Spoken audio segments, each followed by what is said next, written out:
Before sunrise, a black SUV tore down Margaret Lewis's dirt road, gravel spitting under its tires.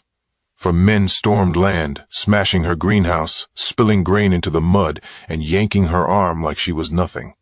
The leader, reeking of whiskey, grinned as he threatened to take everything worth keeping. Neighbors slowed to watch, but no one stepped in. They thought she'd just take it like everyone else. But Margaret wasn't just another farmer, and the gang was about to learn why fear can change sides. Before we go any further, if this is your first time watching one of our videos, we'd love for you to hit that subscribe button. Your support means the world to us, and it helps us bring you even more powerful stories. Stick with us till the very end. And if this story moves you, drop your thoughts in the comments and share it with a friend. Now, let's begin.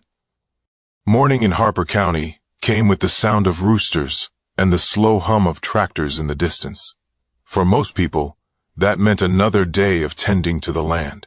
But for some, it meant watching the road, hoping the wrong set of tires didn't crunch over the gravel.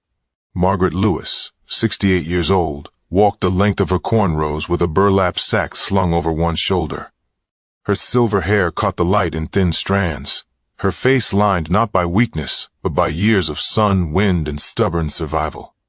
She kept to herself, moving in deliberate steps, her hands calloused from decades of soil and hard work.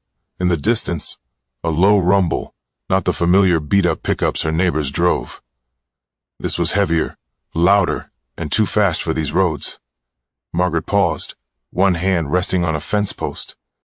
Dust kicked up in the air as a black SUV slowed to a crawl right at her gate. 3 men stepped out. They weren't dressed like farmers. Black leather vests, heavy boots, and that lazy kind of grin that told you they didn't need to run to catch what they wanted.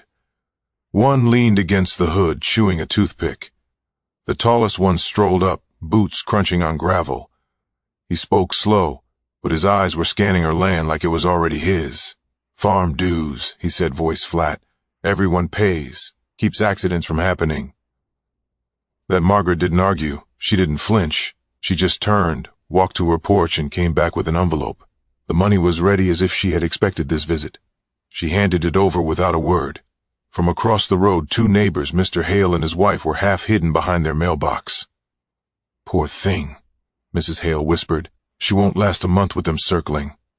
Mr. Hale grunted. She should have stood up to him. Paying once just paints a target.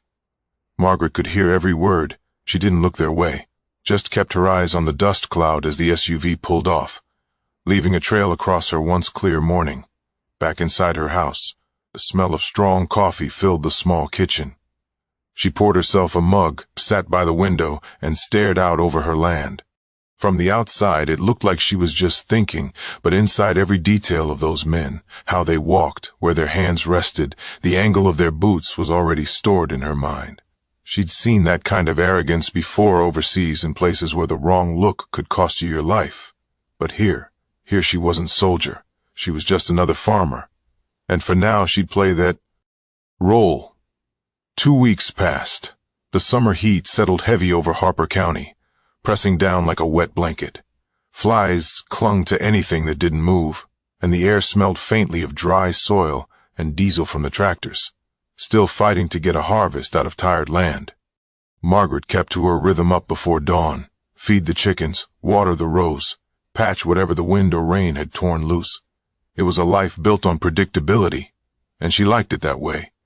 But predictability had a habit of drawing wolves. On a Wednesday morning, before the sun even bled into the horizon, that black SUV came back. This time, it didn't roll and slow. It tore down the dirt road like it owned it. Gravel rattled against her porch steps as 4 men piled out, voices loud, movement sloppy from whatever they'd been drinking. They didn't knock. They didn't ask.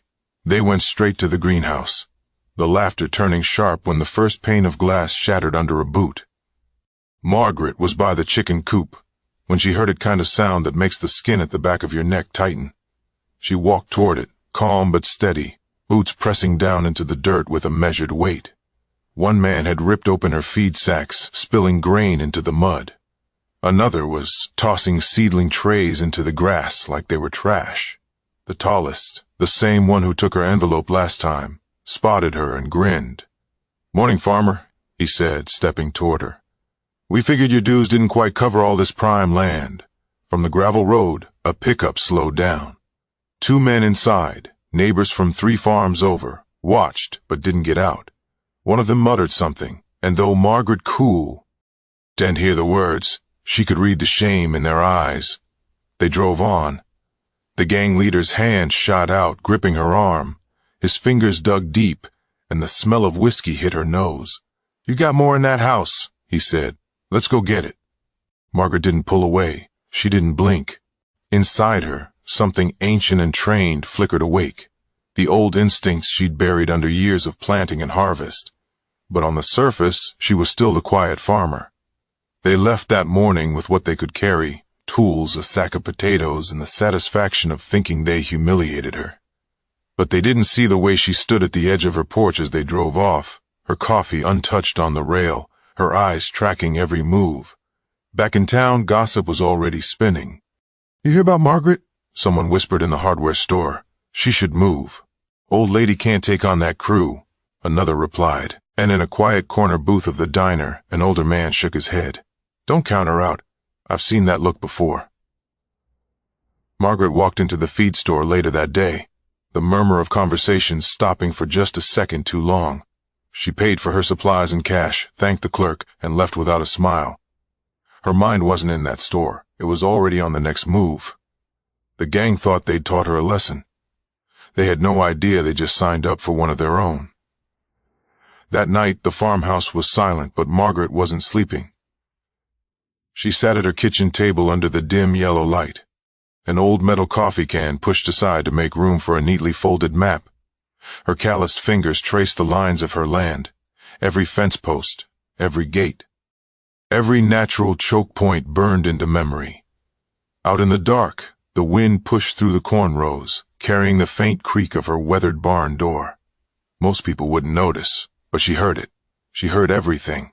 On the floor beside her, a small wooden chest sat open. Inside wasn't cash or jewelry, just a few worn tools from a life most in Harper County didn't know she'd lived.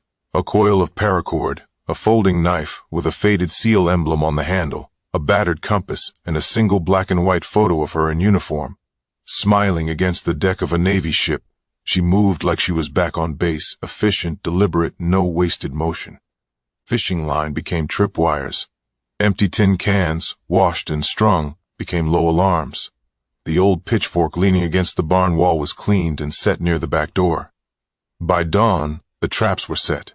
A faint scent of oil lingered in the air where she'd checked the hinges on her gates and reinforced the latch on her tool shed. Her muscles remembered the work, even if years had passed since she needed them for anything more than farming. 2 days later, they came back. Same SUV, same careless swagger. Margaret stood in her yard, back straight, hands loose at her sides like she was just another helpless old farmer. The first man hopped the fence and dropped instantly, legs tangled in a snare hidden under loose straw. His yelp cut short when he hit the dirt, staring up at her boots. The second tried the side path. He didn't see the fishing line strung low across the gate. The snap of the line set off a cascade of tin cans, their clatter cutting through the quiet morning like an alarm bell. By the time he looked up, she was there. One arm sweeping his weapon away, the other shoving him back hard enough to drop him to his knees. The rest froze, unsure whether to run or fight, but it didn't matter. Margaret wasn't chasing them. She was herding them, guiding their panic exactly where she wanted it to go, toward the sheriff's yard. It wasn't rage on her face. It was control, and that made it worse. When the dust cleared, 2 were bound and bruised by her barn. Another limped away without his jacket, and the last sat on the sheriff's porch, too stunned to speak.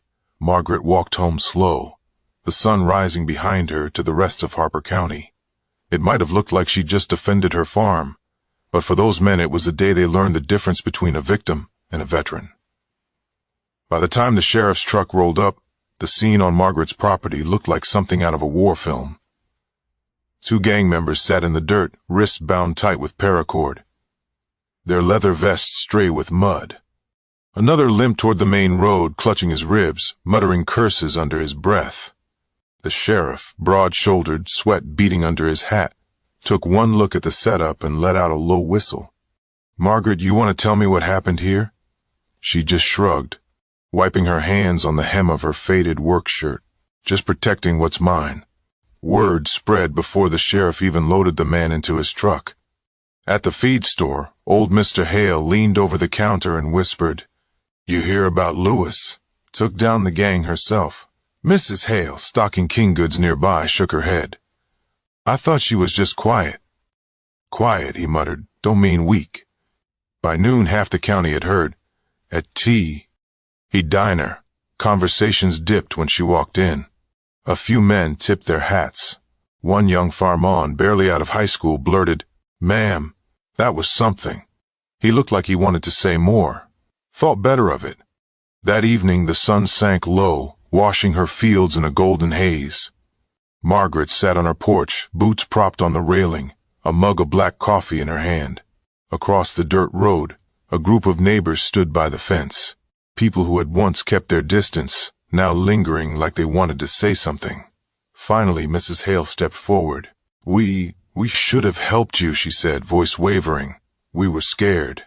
Margaret took a sip, eyes on the horizon. "Fear is normal," she said, letting it decide for you. That's the mistake. From then on, no one whispered about her in pity.